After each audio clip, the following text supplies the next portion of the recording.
ওম শান্তি। আজিৰ তাৰিখ 7 অক্টোবৰ 2024 বৰ্ষ। প্ৰাতঃ মুৰলী বাপদাদা মধুবন। আজিৰ পিতাৰ অমৃতবাণী হৈছে, মৰমৰ সন্তানসকল, পিতা তোমালোক সন্তানসকলক কুম্ভী পাক অৰ্থাৎ ৰৌৰৱ নৰকৰ পৰা উদ্ধাৰ কৰিবলৈ আহিছে। তোমালোক সন্তানসকলে পিতাক নিমন্ত্ৰণো সেইকাৰণেই জনাইছা। আৰু আজিৰ প্ৰশ্ন, তোমালোক সন্তানসকল বৰ ডাঙৰ কাৰিকৰ অৰ্থাৎ খনিকৰ কেনেকৈ? তোমালোকৰ কাৰিকৰী কি হয়? পিতাই উত্তৰত কৈছে, আমি সন্তানসকলে এনেকুৱা কাৰিকৰী কৰোঁ যে গোটেই সৃষ্টিখনেই নতুন হৈ যায়। তাৰ কাৰণে আমি কোনো ইটা বা টাকুৰি আদি নাদাঙো, কিন্তু স্মৃতিৰ যাত্ৰাৰে নতুন সৃষ্টি গঢ়ি তোলো। আমি আনন্দিত হওঁ যে আমি নতুন সৃষ্টি স্থাপনা কৰি আছো। আমিয়েই আকৌ এনেকুৱা স্বৰ্গৰ মালিক হ'মগৈ। ওম শান্তি। মৰমৰ আত্মিক সন্তানসকলৰ প্ৰতি আত্মিক পিতাই বুজায়, তোমালোকে যেতিয়া নিজৰ নিজৰ গাঁৱৰ পৰা ওলাই আহা তেতিয়া বুদ্ধিত এইটো থাকেনে যে আমি শিৱ বাবাৰ পাঠশালালৈ গৈ আছো। এনেকুৱা নহয় যে কোনো সাধু সন্ত আদিক দৰ্শন কৰিবলৈ বা শাস্ত্ৰ আদি শুনিবলৈ আহা। তোমালোকে জানা যে আমি শিৱ বাবাৰ ওচৰলৈ যাওঁ। জগতৰ মনুষ্যইটো ভাবে শিৱ ওপৰত থাকে। তেওঁলোকে যেতিয়া স্মৰণ কৰে তেতিয়া চকু মেলি নবহে। তেওঁলোকে চকু মুদি ধ্যানত বহে। শিৱলিংগটো দেখা পোৱা যায়। শিৱৰ মন্দিৰলৈ গ'লে তেতিয়াও যেতিয়া শিৱক স্মৰণ কৰে তেতিয়া ওপৰলৈ চাব বা মন্দিৰ স্মৃতিলৈ আহিব। কোনোৱে আকৌ চকু বন্ধ কৰি বহে। এনেকৈ ভাবে যে যদি নাম ৰূপৰ ফালে দৃষ্টি যায় তেন্তে আমাৰ সাধনা খণ্ডিত হৈ যাব। পিতাই আজি কৈছে যে কোনোৱে আকৌ চকু বন্ধ কৰি বহে আৰু এনেকৈ ভাবে যে যদি নাম ৰূপৰ ফালে দৃষ্টি যায় তেন্তে আমাৰ সাধনা খণ্ডিত হৈ যাব। এতিয়া তোমালোক সন্তানসকলে জানা যে আমি শিৱ বাবাক স্মৰণ কৰিছিলোঁ। কোনোৱে শ্ৰীকৃষ্ণক স্মৰণ কৰে আৰু কোনোৱে ৰামক স্মৰণ কৰে। কোনোৱে নিজৰ গুৰুক স্মৰণ কৰে আৰু গুৰুৰো সৰু লকেট সজাই পিন্ধে। গীতাৰো এনেকুৱা সৰু লকেট সজাই পিন্ধে। ভক্তি মাৰ্গত সকলো এনেকুৱাই ঘৰত থাকিও স্মৰণ কৰে, স্মৃতিত থাকি যাত্ৰাও কৰে। চিত্ৰটো ঘৰত ৰাখি পূজা কৰিব পাৰে, কিন্তু এয়াও ভক্তিৰ নিয়ম। জন্ম জন্মান্তৰ যাত্ৰালৈ যায়, চাৰিধামৰ যাত্ৰা কৰে। চাৰিধাম বুলি কিয় কোৱা হয়? পূব, পশ্চিম, উত্তৰ, দক্ষিণ চাৰিও দিশে পৰিক্ৰমা লগায়। ভক্তি মাৰ্গ যেতিয়া আৰম্ভ হয় তেতিয়া প্ৰথমে এজনকেই ভক্তি কৰে। তাক অবিভচাৰী ভক্তি বুলি কোৱা হয়। শতপ্ৰধান আছিল আৰু এতিয়াতো এই সময়ত হৈছে তমোপ্ৰধান। ভক্তিও ব্যভিচাৰী অনেকক স্মৰণ কৰি থাকে। তমোপ্ৰধান 5 তত্ত্বৰে গঠিত শৰীৰ, তাকো পূজা কৰে। তেন্তে তমোপ্ৰধান ভূতৰ পূজা কৰে, কিন্তু এই কথাবোৰ কোনোবাই বুজি পায় জানো? যদিও ইয়াত বহি আছে, কিন্তু বুদ্ধিযোগ ক'ত ক'ত গৈ থাকে। ইয়াততো তোমালোক সন্তানসকলে চকু মুদি শিৱ বাবাক স্মৰণ কৰিব নালাগে। এইটো জানা যে পিতা হৈছে বহু দূৰণিৰ দেশৰ নিবাসী। তেওঁ আহি সন্তানসকলক শ্ৰীমত দিয়ে। শ্ৰীমতত চলিলেহে শ্ৰেষ্ঠ দেৱতা হবাগৈ। দেৱতাসকলৰ ৰাজধানী স্থাপনা হৈ আছে। তোমালোক ইয়াত বহি নিজৰ দেৱী দেৱতাসকলৰ ৰাজ্য স্থাপনা কৰি আছা। আগতে জানো তোমালোকে জানিছিলা যে সেয়া কেনেকৈ স্থাপনা হয় আৰু এতিয়া জানা বাবা আমাৰ পিতাও হয়, শিক্ষক হৈ পঢ়ায় আৰু লগতো লৈ যাব সদগতি কৰিবলৈ। গুৰু লোকসকলে কাৰো সদগতি নকৰে। পিতাই আজি স্পষ্ট কৰি কৈছে যে গুৰু লোকসকলে কাৰো সদগতি নকৰে। ইয়াত তোমালোকক বুজোৱা হয় এয়া এজনেই পিতা, শিক্ষক, সদগুৰু। পিতাৰ পৰা উত্তৰাধিকাৰ পোৱা যায় আৰু সদগুৰুৱে পুৰণি সৃষ্টিৰ পৰা নতুন সৃষ্টিলৈ লৈ যাব। এই সকলো কথা বৃদ্ধ মাতাসকলেতো বুজিব নোৱাৰিব। তেওঁলোকৰ কাৰণে মুখ্য কথা হ'ল নিজক আত্মা বুলি বুজি শিৱ বাবাক স্মৰণ কৰিব লাগে। আমি শিৱ বাবাৰ সন্তান, আমাক বাবাই স্বৰ্গৰ উত্তৰাধিকাৰ দিব। বৃদ্ধ মাতাসকলক এনেকৈ সহজ ভাষাত বুজাব লাগে। সকলো সন্তানৰে পিতাৰ পৰা উত্তৰাধিকাৰ লোৱাৰ অধিকাৰ আছে। মৃত্যুৰ সন্মুখত থিয় হৈ আছে, পুৰণি সৃষ্টিখনেই নিশ্চয় নতুন হ'বগৈ। নতুন আকৌ পুৰণা হয়। ঘৰ এটা সজাবলৈ কিমান কম সময় লাগে, কিন্তু পুৰণা হ'বলৈ 100 বছৰ লাগি যায়।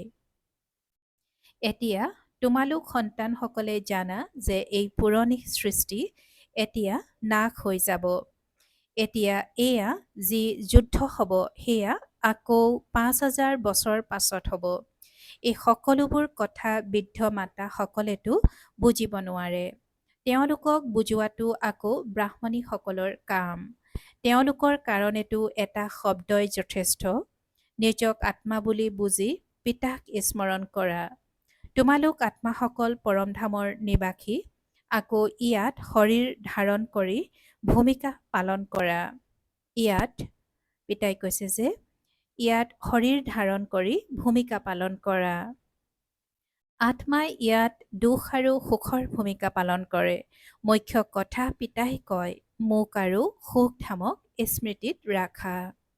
পিতাক স্মৃতিত ৰাখিলে পাপ খণ্ডন হ'ব আৰু তেতিয়া স্বৰ্গলৈ আহি যাবা। যিয়েই যিমান স্মৰণ কৰিব সিমানেই পাপ খণ্ডন হ'ব। বৃদ্ধ মাতাসকলৰ অভ্যাস হৈ গৈছে। সৎসংগত গৈ কথা শুনেগৈ।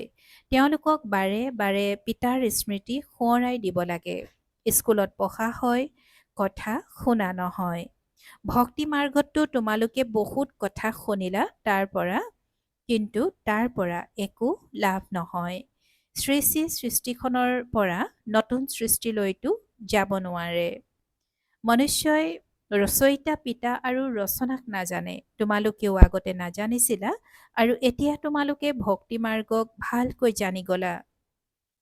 ঘৰতো বহুতৰ ওচৰত মূৰ্তি থাকে, বস্তু। সেইটোৱেই কোনো কোনো পতিয়েও স্ত্ৰীক কয়, তুমি ঘৰতে মূৰ্তি ৰাখি পূজা কৰা। বাহিৰত ঠেলা হেঁচা খাবলৈ কিয় যোৱা? কিন্তু তেওঁলোকৰ ভাৱনা থাকে, এতিয়া তোমালোকে বুজি পালা যে তীৰ্থ যাত্ৰা কৰা মানে ভক্তি মাৰ্গৰ ঠেলা হেঁচা খোৱা। অনেকবাৰ তোমালোকে 84 চক্ৰ অতিক্ৰম কৰিছা। সত্যযুগ ত্ৰেতাত কোনো যাত্ৰা নহয়। তাত কোনো মন্দিৰ আদি নাথাকে। এই যাত্ৰা আদি সকলো ভক্তি মাৰ্গতহে হয়। জ্ঞান মাৰ্গত এয়া একোৱেই নহয়। তাক ভক্তি বুলিয়েই কোৱা হয়। জ্ঞান দিওঁতাতো এজনৰ বাদে আৰু কোনো নাই। জ্ঞানৰ দ্বাৰাহে সদগতি হয়। সদগতিদাতা হৈছে এজনেই পিতা। শিৱ বাবাক কোনেও শ্ৰী শ্ৰী বুলি নকয়, তেওঁক উপাধিৰ দৰকাৰ নাই। এয়াতো মহিমা কৰে, তেওঁক কোৱাই হয় শিৱ বাবা। তোমালোকে আহ্বান জনাই থাকা, শিৱ বাবা আমি পতিত হৈ গলো, আমাক আহি পাৱন কৰি তোলক। ভক্তি মাৰ্গৰ পিটনিত ডিঙিলৈকে আবদ্ধ হৈ আছে। আবদ্ধ হোৱাৰ পাছত আকৌ চিঞৰে। বিষয় বাসনাৰ পিটনিত একেবাৰে আবদ্ধ হৈ যায়। চিৰি অৱনমিত হৈ হৈ আবদ্ধ হৈ যায়। কোনেও গম নাপায়, সেয়েহে কয় বাবা মোক উদ্ধাৰ কৰক। বাবাও ড্ৰামা অনুসৰি আহিবলগীয়া হয়। পিতাই কয় এই সকলোকে পিটনিৰ পৰা উদ্ধাৰ কৰিবলৈ ময়ো বান্ধ খাই আছো। ইয়াক কুম্ভী পাক অৰ্থাৎ নৰক বুলি কোৱা হয়। ৰৌৰৱ নৰক বুলিও কোৱা হয়। এয়া পিতাই বহি বুজায়।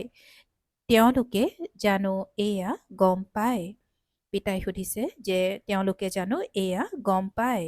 চোৱা, তোমালোকে পিতাক কেনেকুৱা নিমন্ত্ৰণ দিয়া? নিমন্ত্ৰণটো কোনো বিয়া সভা আদিৰ ক্ষেত্ৰত দিয়া হয়।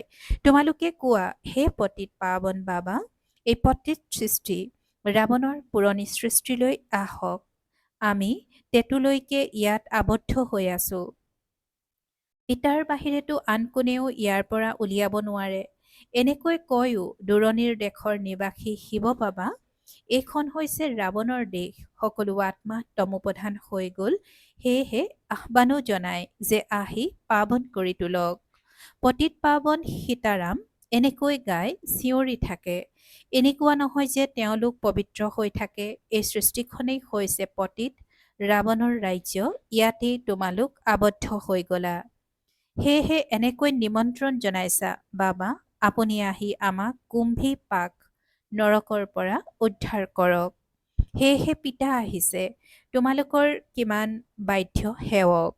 ড্ৰামাত তোমালোক সন্তানসকলে অপাৰ দুখ দেখিছা। সময় বাগৰি গৈ থাকে। এটা ছেকেণ্ড আনটোৰ সৈতে নিমিলে। এতিয়া পিতাই তোমালোকক লক্ষ্মীনাৰায়ণৰ দৰে গঢ়ি তোলে। আকৌ তোমালোকে আধা কল্প ৰাজ্য কৰিবা। স্মৃতিলৈ আনা। এতিয়া সময় বহুত কম। যেতিয়া মৃত্যুৰ তাণ্ডৱ আৰম্ভ হ'ব, তেতিয়া মনুষ্য মূৰ্ছিত হৈ যাব। অলপ সময়তে কি যে হৈ যাব। কোনোবা শব্দ শুনিয়েই হাৰ্টফেইল হৈ যাব। এনেকৈ মৰিব যে তাৰ কথাই নুসুধিবা। চোৱা, বহুত বৃদ্ধ মাতা আহিছে। তেওঁলোকে একোৱেই বুজিব নোৱাৰে। যেনেকৈ তীৰ্থলৈ গলে ইজনে সিজনক দেখি তৈয়াৰ হৈ যায়, তেওঁলোকো আহে। এতিয়া তোমালোকে জানা যে ভক্তিমাৰ্গৰ তীৰ্থ যাত্ৰাৰ অৰ্থই হ'ল অৱনমিত হোৱা, তমোপ্ৰধান হোৱা। এয়াই হৈছে তোমালোকৰ সকলোতকৈ ডাঙৰ যাত্ৰা, যাৰ দ্বাৰা তোমালোক পতিত সৃষ্টিৰ পৰা পাৱন সৃষ্টিলৈ যোৱা। গতিকে এই সন্তানসকলক কিবাতো শিৱ বাবাৰ স্মৃতি সোঁৱৰাই থাকা। শিৱ বাবাৰ নাম স্মৃতিত আছেনে? অলপো যদি শুনিছে তেন্তে স্বৰ্গলৈ আহিব। ইয়াৰ ফল নিশ্চয় পাব। বাকী পদটো পঢ়াৰ দ্বাৰা পোৱা যায়। তাতেই বহুত পাৰ্থক্য হৈ যায়। উচ্চতকৈও উচ্চ, আকৌ নিচতকৈও নিচ, ৰাতি দিনৰ পাৰ্থক্য হৈ যায়। ক'ত প্ৰধানমন্ত্ৰী, ক'ত দাস দাসী। ৰাজধানীৰ ক্ৰমানুসৰি থাকে। পিতাই কৈছে যে ৰাজধানীত ক্ৰমানুসৰি থাকে। স্বৰ্গতো ৰাজধানী হ'ব, কিন্তু তাত পাপ আত্মা বা বিকাৰী নাথাকিব। সেইখন হয়ে নিৰ্বিকাৰী সৃষ্টি। তোমালোকে কবা, আমি এই লক্ষ্মীনাৰায়ণ নিশ্চয় হ'মগৈ। তোমালোকে হাত উঠোৱা দেখিলে বৃদ্ধ মাতাসকলেও হাত উঠাই দিব। বুজি একো নাপায়। তথাপি পিতাৰ ওচৰলৈ আহিছে যেতিয়া স্বৰ্গলৈতো যাব, কিন্তু সকলো জানো এনেকুৱা হ'ব। প্ৰজাও হ'ব। পিতাই কৈছে যে প্ৰজাও হ'ব। পিতাই কয়, মই গৰীবৰ ত্ৰাণকৰ্তা। গতিকে বাবা গৰীবসকলক দেখি আনন্দিত হয়। লাগিলে যিমানেই চহকী পদমপতি নহওক কিয়, তেওঁলোকতকৈও এওঁলোকে 21 জন্মৰ কাৰণে উচ্চ পদ পাব। সেয়াও ভাল। পিতাই কৈছে যে এওঁলোকেও 21 জন্মৰ কাৰণে উচ্চ পদ পাব, সেয়াও ভাল। বৃদ্ধ মাতাসকল যেতিয়া আহে, পিতা বহুত আনন্দিত হয়। তথাপিতো শ্ৰীকৃষ্ণপুৰীলৈতো আহি যাব। এইখন হৈছে ৰাৱণপুৰী। যিয়ে ভালকৈ পঢ়িব, তেওঁলোকে শ্ৰীকৃষ্ণকো কোলাত ল'ব। প্ৰজা জানো ভিতৰলৈ আহিব পাৰিব? তেওঁলোকেতো কেতিয়াবাহে দেখা পাব।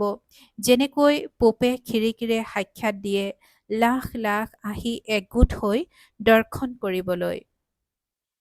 পিতাই আজি পোপৰ কথা কৈছে যে যেনেকৈ পোপে খিৰিকীৰে সাক্ষাৎ দিয়ে, লাখ লাখ আহি একগোট হয় দৰ্শন কৰিবলৈ। কিন্তু আমিনো তেওঁৰ কি সাক্ষাৎ কৰিম? সদা পবিত্ৰটো হৈছে এজনেই পিতা, যিয়ে আহি তোমালোকক পাৱন কৰি তোলে। পিতাই আজি কৈছে যে যেনেকৈ পূবে খিৰিকীৰে সাক্ষাৎ দিয়ে লাখ লাখ আহি একগোট হৈ দৰ্শন কৰিবলৈ। কিন্তু আমিনো তেওঁৰ কি সাক্ষাৎ কৰিম?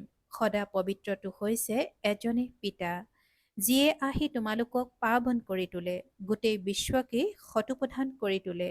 তাত এই পাঁচ ভূত নাথাকিব আৰু পাঁচ তত্ত্বও শতপ্ৰধান হৈ যায়।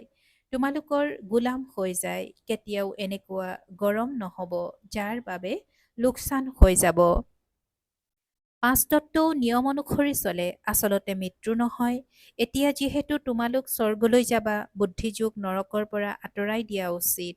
যেনেকৈ নতুন ঘৰ নিৰ্মাণ কৰিলে পুৰণা ঘৰৰ পৰা বুদ্ধি আঁতৰি যায়, বুদ্ধি নতুন ঘৰত গুচি যায়। এয়া আকৌ হৈছে বেসদৰ কথা। নতুন সৃষ্টি স্থাপনা হৈ আছে, পুৰণি সৃষ্টিৰ বিনাশ হ'ব। তোমালোক হৈছা নতুন সৃষ্টি, স্বৰ্গ স্থাপনা কৰোতা। তোমালোক বহুত ভাল কাৰিকৰ, নিজৰ কাৰণে স্বৰ্গ স্থাপনা কৰি আছা। কিমান ডাঙৰ কাৰিকৰ হোৱা। স্মৃতিৰ যাত্ৰাৰে নতুন সৃষ্টি, স্বৰ্গ স্থাপনা কৰা। অলপো যদি স্মৰণ কৰা তেন্তে স্বৰ্গলৈ আহি যাবা। তোমালোকে গুপ্ত বেশত স্বৰ্গ স্থাপনা কৰি আছা। পিতাই কৈছে যে তোমালোকে গুপ্ত বেশত স্বৰ্গ স্থাপনা কৰি আছা। এইটো জানা যে আমি এই শৰীৰ এৰি আকৌ গৈ স্বৰ্গত নিবাস কৰিমগৈ। গতিকে এনেহেন বেসদৰ পিতাক পাহৰিব নালাগে। এতিয়া তোমালোকে স্বৰ্গলৈ যাবলৈ পঢ়ি আছা, নিজৰ ৰাজধানী স্থাপনা কৰিবলৈ পুৰুষাৰ্থ কৰি আছা। এই ৰাৱণৰ ৰাজধানী নাশ হৈ যাব, তেন্তে ভিতৰি কিমান আনন্দিত হ'ব লাগে। আমিতো এই স্বৰ্গ অনেকবাৰ স্থাপনা কৰিছোঁ, ৰাজ্য ললো আকৌ হেৰুৱালো। এইখিনি স্মৃতিত থাকিলে সেয়াও বহুত ভাল। আমি স্বৰ্গৰ মালিক আছিলোঁ। পিতাই আমাক এনেকৈ গঢ়ি তুলিছিল। পিতাক স্মৰণ কৰিলে তোমালোকৰ পাপ ভস্ম হ'ব। কিমান সহজ ৰীতিৰে তোমালোকে স্বৰ্গ স্থাপনা কৰি আছা। পুৰণি সৃষ্টিৰ বিনাশৰ কাৰণে কিমান বস্তু আৱিষ্কাৰ হৈয়ে আছে। প্ৰাকৃতিক দুৰ্যোগ, মিছাইল আদিৰ দ্বাৰা গোটেই পুৰণি সৃষ্টি নাশ হ'ব। এতিয়া পিতা আহিছে তোমালোকক শ্ৰেষ্ঠ মত দিবলৈ, শ্ৰেষ্ঠ স্বৰ্গৰ স্থাপনা কৰিবলৈ। অনেকবাৰ তোমালোকে এয়া স্থাপনা কৰিছা, গতিকে বুদ্ধিত সেই স্মৃতি থাকিব লাগে। অনেকবাৰ ৰাজ্য ললা আকৌ হেৰুৱালা, এইটো যাতে বুদ্ধিত চলি থাকে আৰু ইজনে সিজনকো এই কথাবোৰ শুনাবা। ব্যাহিক কথাত সময় নষ্ট নকৰিবা। পিতাক স্মৰণ কৰা, স্বদৰ্শন চক্ৰধাৰী হোৱা। ইয়াত সন্তানসকলে ভালকৈ শুনি আকৌ বহুত মন্থন কৰিব লাগে। পিতাই আজি কৈছে যে ইয়াত সন্তানসকলে ভালকৈ শুনি আকৌ বহুত মন্থন কৰিব লাগে, স্মৃতিলৈ আনিব লাগে বাবাই কি শুনালে। শিৱ বাবা আৰু উত্তৰাধিকাৰক নিশ্চয় স্মৃতিত ৰাখিব লাগে। পিতাই হাতত স্বৰ্গলৈ আহিছে, সেয়েহে পবিত্ৰ হ'ব লাগে। পবিত্ৰ নহ'লে শাস্তি খাব লাগিব, পদো বহুত তলৰ খাপৰ পাবা। স্বৰ্গত উচ্চ পদ পাবলৈ হ'লে ভালকৈ ধাৰণা কৰা। পিতাই কৈছে যে স্বৰ্গত উচ্চ পদ পাবলৈ হ'লে ভালকৈ ধাৰণা কৰা। পিতাই মাৰ্গটো বহুত সহজ দেখুৱাইছে। পিতাই মাৰ্গ বহুত সহজ দেখুৱাই দিছে, অৰ্থাৎ সহজকৈ দেখুৱাই দিয়ে। ভাল বাৰু। অতি মৰমৰ কল্পৰ পাছত পুনৰাই মিলিত হোৱা সন্তানসকলৰ প্ৰতি মাতা পিতা, বাপ দাদাৰ স্নেহপূৰ্ণ স্মৰণ আৰু সুপ্ৰভাত। আত্মিক পিতাৰ আত্মিক সন্তানসকলক নমস্কাৰ আৰু আত্মিক সন্তানসকলৰ আত্মিক মাত পিতা আৰু বাপ দাদাৰ প্ৰতি স্নেহপূৰ্ণ স্মৰণ আৰু সুপ্ৰভাত আৰু নমস্কাৰ নমস্কাৰ নমস্কাৰ। আৰু আজিৰ ধাৰণাৰ বাবে মুখ্য সাৰ প্ৰথমতে, পিতাই যি শুনাই সেয়া ভালকৈ শুনি আকৌ মন্থন কৰিব লাগে। ব্যাহিক জগতৰ কথাত নিজৰ সময় নষ্ট কৰিব নালাগে। দ্বিতীয়তে, পিতাৰ স্মৃতিত চকু মুদি বহিব নালাগে। শ্ৰীকৃষ্ণৰ ৰাজধানীত আহিবলৈ পঢ়া ভালকৈ পঢ়িব লাগে। আৰু আজিৰ বৰদান, মন বুদ্ধি ঝামেলাৰে ঝামেলাৰ পৰা একাষৰীয়া কৰি মিলন মেলা উদযাপন কৰোঁতা ঝামেলামুক্ত হোৱা। পিতাই আজি বৰদানত কৈছে যে মন বুদ্ধি ঝামেলাৰ পৰা একাষৰীয়া কৰি মিলন মেলা উদযাপন কৰোঁতা ঝামেলামুক্ত হোৱা। আৰু আজিৰ বৰদানৰ ব্যাখ্যা। বহুত সন্তানে ভাবে এই ঝামেলা নাইকিয়া হ'লে তেতিয়া আমাৰ অৱস্থা বা সেৱা ভাল হৈ যাব। কিন্তু ঝামেলাবোৰ পাহাৰ সদৃশ। পাহাৰ আঁতৰি নাযাব, কিন্তু য'ত ঝামেলা থাকে ত'ত মন বুদ্ধি একাষৰীয়া কৰি লোৱা অথবা উৰন্ত কলাৰে ঝামেলাৰূপী পাহাৰো ওপৰলৈ গুচি যোৱা, পাহাৰৰো ওপৰলৈ গুচি যোৱা, তেতিয়া পাহাৰো তোমালোকৰ সহজ অনুভৱ হ'ব। ঝামেলাৰ জগতত ঝামেলাটো আহিবই। সমস্যাৰ জগতত সমস্যাটো আহিবই। তোমালোক মুক্ত হৈ থাকিলে মিলন মেলা উদযাপন কৰিব পাৰিবা। আৰু আজিৰ শ্লোগান, এই বেসদৰ নাটকত মুখ্য ভূমিকা পালন কৰোঁতাজনেই মুখ্য ভাৱৰীয়া। পিতাই শ্লোগানত কৈছে যে এই বেসদৰ নাটকত মুখ্য ভূমিকা পালন কৰোঁতাজনেই মুখ্য ভাৱৰীয়া। ওম শান্তি। পুৰণা সংস্কাৰ পৰিৱৰ্তন কৰি সংস্কাৰ মিলনৰ হ্ৰাস কৰিবলৈ আজিৰ অব্যক্ত সংকেত। যিমানেই পৰস্পৰ সংস্কাৰসমূহক সমানতাত আনিবা সিমানেই সমীপত আহিবা। যেনেকৈ চাকাৰ ৰূপৰ সংস্কাৰ উপৰাম আৰু সাক্ষীদৃষ্টা আছিল, এয়াই চাকাৰৰ সম্পূৰ্ণ স্থিতিৰ শ্ৰেষ্ঠ লক্ষণ আছিল। এই সংস্কাৰসমূহক সমানতাত আনিব লাগে। ইয়াৰ দ্বাৰাই সকলোৰে অন্তৰত বিজয়ী হবা আৰু যিয়ে সংগমত সকলোৰে অন্তৰত বিজয়ী হয় তেওঁৱেই ভৱিষ্যতে বিশ্ব মহাৰজা হয়। ওম শান্তি।